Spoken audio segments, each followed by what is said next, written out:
Est-ce qu'il faut mettre la photo sur le CV? Est-ce que vraiment c'est quelque chose d'obligatoire, même si j'ai pas vraiment une bonne photo, est-ce qu'il vaut mieux la mettre ou pas la mettre? Bonjour, je suis Robin Zuffray, conseiller en orientation. On va répondre ensemble à cette question.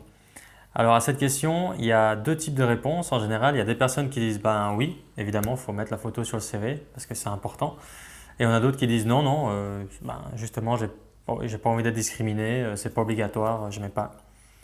Et donc les deux personnes ont un peu raison. En fait, c'est pas obligatoire de mettre la photo sur le CV. C'est comme le reste des informations. Tout ce que vous mettez sur le CV, vous devez vous poser la question, pourquoi est-ce que je le mets? Est-ce que ça a mon avantage ou pas? C'est un compromis entre les attentes que les recruteurs auront de vous et ce que vous avez envie de mettre sur votre CV.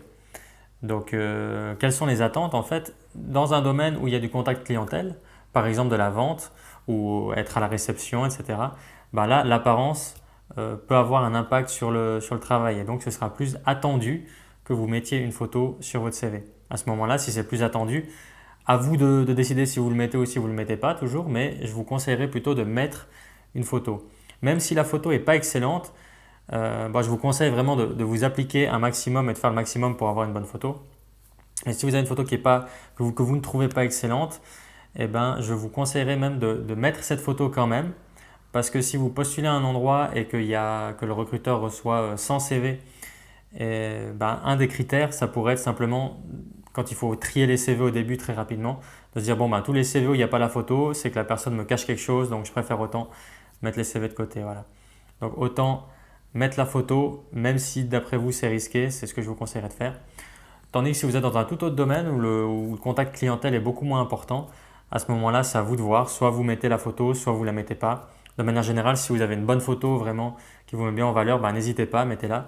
Si vous avez une photo où vous n'êtes pas trop sûr, à vous de voir, disons. À ce niveau-là, moi j'ai eu l'impression, en tout cas en ayant accompagné des centaines de personnes, que la plupart des gens ne sont pas vraiment satisfaits de leurs photos. C'est-à-dire certains trouvent que ouais, ça va, ça donne plus ou moins bien, et d'autres sont pas vraiment à l'aise. Mais c'est assez rare d'avoir vraiment quelqu'un qui est à l'aise avec la photo. Donc si vous-même n'êtes pas à l'aise avec votre photo, ça ne veut pas forcément dire que la photo est mauvaise. À ce moment-là, vous pouvez la montrer à des amis ou à des personnes dont vous avez confiance, juste pour voir qu'est-ce que ça donne. Voilà. Donc pour résumer, s'il y a un contact, je vous conseille de mettre la photo. S'il n'y a pas de contact, à vous de voir.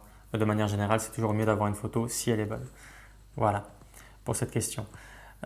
Si vous êtes actuellement en recherche d'emploi et que vous voulez aller plus loin, j'ai créé pour vous un PDF qui résume les 42 étapes à faire pour avoir vraiment une postulation qui se distingue des autres. C'est entièrement gratuit, vous pouvez le télécharger dans la description en dessous. Si vous avez des questions de manière générale sur le CV ou sur la recherche d'emploi, n'hésitez pas à me les poser et je vous répondrai directement dans les commentaires ou alors en vidéo. Si ce contenu vous a été utile, n'hésitez pas à aimer cette vidéo ou à vous abonner pour avoir les nouvelles vidéos qui vont sortir bientôt. Je vous souhaite bon courage pour vos offres d'emploi. Ne négligez rien, ne lâchez rien et ça finira par passer. À tout bientôt.